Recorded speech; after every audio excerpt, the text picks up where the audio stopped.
Yo guys, it's CFB. Welcome back to a brand new video. Welcome back to the channel. It's been a week since I've last uploaded, well, just a little bit over a week. It's because I decided to treat myself to a little break. Look, I've been going ham on all the uploads as of late, so and all the support, especially hitting 300 subscribers. I can't thank you all enough. So much love and support I have for you guys, and that you guys show me, and I can't thank you all enough. I honestly can't thank you all enough. So we're on to road to 500 subs, but enough of that. We've got the match preview for Bournemouth versus Chelsea. The Premier League is back. It's back. Bournemouth versus Chelsea. This is the match preview for it. So before we do get into it, please like, subscribe, hit the bell notification so notified every time I upload a video. Also, first link in the description is my streaming channel and my second channel. Go and check that out. It'd be very much appreciated. And without further ado, I feel like I forgot something. Have I forgot anything? No, I haven't forgot anything. All right, let's get straight into it. So, Bournemouth versus Chelsea. This is going to be a tough fixture. First game back for the Premier League as well. It's actually a relatively tough fixture. And as I get into it, I'll tell you why it's a tough fixture. But I just want to quickly say this, by the way.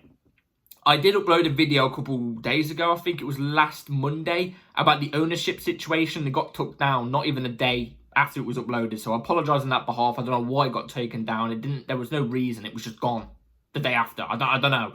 Maybe I just didn't even realise and I accidentally stopped uploading it or something. I don't know, but there's that the international thing. International break, atrocious, absolutely atrocious. You never know, it might have sparked our lead because there was something we was building on before the international break. I said it, and there were a lot of Chelsea fans, and a lot of us. Some of us disagreed, and some people agree that we was building something. Some people disagree that we wasn't building something and that we looked average. I think we would. Let's see if the international breaks hindered us or not. I hope not, because I feel like I said, before the international break fell up, we was building something. But it's Bournemouth we're against, and this has been a bogey team over the last couple of years. Over the last couple of years, Bournemouth have been a bit of a bogey team. As of last season, we beat Bournemouth at home 2-1. And then we drew to them 0-0 at their ground. It was at their ground. It's not the first game of the season. It was actually third game of the season. Third game of the Premier League season, we drew to them 0-0 at their ground. I always feel like we play Bournemouth all the time at the start of the season. It's just me that feels like that. Like, I feel like we always play Bournemouth at the start of the season all the time. Anyway, we drew 0-0 to them. Then we beat them 3-1. In May 2023, and then we beat them 2-0 on December 27th. So last time we actually lost to Bournemouth was, we drew a couple of times. Last time we lost to them was December 14th, 2019, 1-0. We lost to them 1-0. And then that exact same year as well, we got beat 4-0 by them at their ground. Oh, Jesus.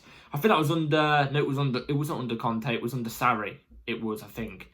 Anyway, they haven't beaten us in the league since 2019.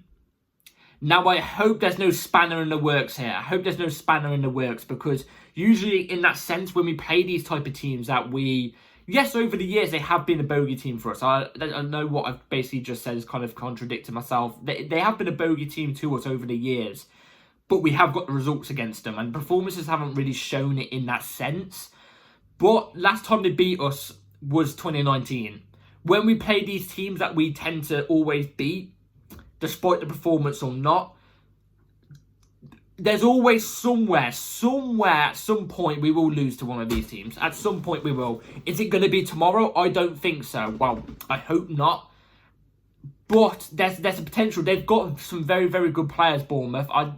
I don't know their form. I don't know who they've played this season, bar one game, and that was when they brought a comeback against Everton. Everton were 2-0 up in the 80-something minute, and then they obviously ended up winning the game 3-2 at Everton's ground. I only know of that game because my dad's an Everton fan, and I basically come in after watching the Chelsea game, I think it was, or I came back from my nan and granddad's, either way, to see that, they ended up losing 3-2. But from what I've judged from that game, Bournemouth are good on the counter-attack. They're actually quite lethal on the counter-attack. Defensively, they're going to, I'm presuming tomorrow, Bournemouth are going to go with a low block. And in that sense, it's kind of understandable, obviously, because they've got their side isn't as good as ours. No offence, it isn't. So I'm kind of guessing they're going to go with a low block. But they didn't really, with against Everton, like I said, they just counter-attacked and they were very lethal off that. They were very quick off that, explosive. They knew what their move was to do against Everton in that sense. But yeah, we've got to watch out about that defensively too, because look, we can get caught out in transition too much, in my opinion. In my opinion, I feel like in transition, especially with the inverted fullback that inverts into midfield, I feel like especially when it's usually right back, because it's usually Gusto, even though he's not here for tomorrow's game, which we're going to get onto in a minute. Especially on that right-hand side, whatever side's inverting into midfield, we're going to get caught a lot tomorrow, in my opinion. And I think that's our defensive woe, in my opinion. I feel like defensively, obviously, we've not been good. We've been conceding a lot. And I feel like it's something to do with this inverted thing. And especially the one that inverts into midfield. I feel like that side, teams just go straight down that side. Straight down that side. That's what they always look for. If you look in the game and you watch the game, you know, especially me, I'm watching with these two baby blues. I always see them attack that right-hand side because Malo Gusto is caught in transition too much. And it's not Gusto's fault. It's just to do with the system. We haven't implemented the system properly yet. Do you know what I'm trying to say? It will come good at some point. But until then, it's going to take time. Do you know what I'm saying? But I feel like tomorrow we're going to get caught on that counter-attack quite a lot. Quite a lot. And like I said, Bournemouth are doing quite well as well. You know, there's us right now in 11th. 3 games played, 1 win, 1 draw, 1 loss, 4 points. We're in 11th, like I said. Bournemouth are in 8th. Bournemouth are in 8th. 3 matches played, 1 win, 2... Yeah, wait, hold on a second. Wait, is that correct? Or am I bugging here? Yeah, they've had 1 win and 2... Yeah, sorry. It was... The whole thing was backwards. It was going win, loss, draw. I would expect it to be win, draw, loss. No. Bournemouth are in 8th, yeah? 5 points, 3 games, 1 win, 0 losses, 2 draws Bournemouth have got. That is good for a team like Bournemouth at this stage. They're a point higher than us in the league. Let's just say Bournemouth beat us tomorrow. They will be 4 points ahead of us. Because we're on 4 now. 6, 7, 8. Yeah, they will be 4 points ahead of us. We can't allow that. We cannot allow that. No way. I'm sorry. No offence to Bournemouth. We cannot allow that whatsoever. We have got a couple injuries, a couple bits of injury news. We have got a couple. We've got Reece James still out injured. Apparently it's going to be a couple weeks. Romeo Lavia is expected to be back very, very soon. Very imminently. Apparently he's going to be back before Reece James. I thought Lavia was going to be back by now anyway. I thought it was only meant to be a minor injury, but now he's missed 3 games. I don't know. And then Gusto is out injured still. Apparently he's meant to be back very, very soon too. And he's been spotted in training, but he's still out too. My worries are, is Enzo Fernandez and Caicedo going to be ready too? Because especially with the international break, because they play in South America, innit? I think it is. South America with Argentina and Ecuador. They come back usually to the Premier League very, very late. Like, they have been spotted in training today, but are they going to be fully fit enough to play tomorrow? I don't know. We hope they're going to be. Otherwise, I think we're stuck with 1 midfielder, and that's Shrewsbury Hall. Then we've got no DN. You know, it's you know. But even then, we should be able to beat a team like Bournemouth. So, yeah, even moving on to that now, we're going to move on to the lineup I'll go with for tomorrow's game. So, the lineup I will be going with for tomorrow is going to be right here on the screen. Obviously, I'm going to go through the players, and then after I'm going to tell you why I chose these players. So, it's going to be right here. Robert Sanchez in goal, Renato Viega left back, Levi Colwill left centre-back, Wesley Fofana right centre-back, Cucurella right back, Moises Caicedo DM, Enzo Fernandez right centre-mid, Palmer in the left centre-mid, but you know what he is, he's an advanced 8/10. Madueke off the right, Pedro Neto off the left, Jackson as the ST. Jackson. Robert Sanchez in goal, obviously. If you don't know already, actually, I forgot to mention in the injury list, I think Joel Genson picked up an injury whilst he was on international break, I'm pretty sure, from what I saw online. But either way, it's going to be Robert Sanchez in goal anyway. So, yeah, we move on from that. Renato Viega is going to be going left back. I would be having him inverting into the midfield. So from a left back into a left centre mid or whatever he inverts into, he enjoys Caicedo in that DM type of role. You know what I'm trying to say? He inverts into midfield. So that means Marc Cucurella will be right back inverting in as a right centre back. That might be bad, but I don't know. It's the best I think we can go with right now. We know what Mark Cucurella can do right back as well, but we've never seen him do it inverting. You know what I'm trying to say? We've only seen him invert ever from left back, and that was into midfield, but it's not even inverting into midfield right now. He's going to be inverted as a right centre-back, and we don't know how he's going to even perform as a right centre-back. So I feel like it's the only logical thing to do. I've seen a lot of people call for Levi Colwill going left back, turn into an inverted left centre-back. For me personally, and this is where we move on to two centre-backs, Colwill and Fofana, I would keep it Levi Colwill and Fofana, mainly because I think that's our best centre-back partnership, and I generally think if these two can bring up their chemistry a bit more, because you've got to remember, these first three games we played in the Premier League season, the first 3 times Levi Colwill and Wesley Fofana have ever played together. And slowly, they're getting a little bit better. You can tell they're getting a little bit better. If they could get to their full potential and they can work together, I'm telling you, these two are going to be the best centre-back partnerships in the league. I'm telling you, they're going to be brilliant if it all works out. So let them keep building the chemistry. Don't faff around and put Colwill left back and, you know, Tosin as a centre-back. No, not right now. Not right now. We need stability. And I feel like the stability lies with Colwill and Wesley Fofana. We need that defence to be best as we possibly can. We're already playing one person out of position and one person in that doesn't usually play. So just keep the two centre-backs the same, in my opinion. Caicedo, DM, I've seen a lot of people calling for Caicedo maybe as a right back inverting into the midfield. I wouldn't be against it if I saw it, but I would prefer Caicedo being as the holding DM right now.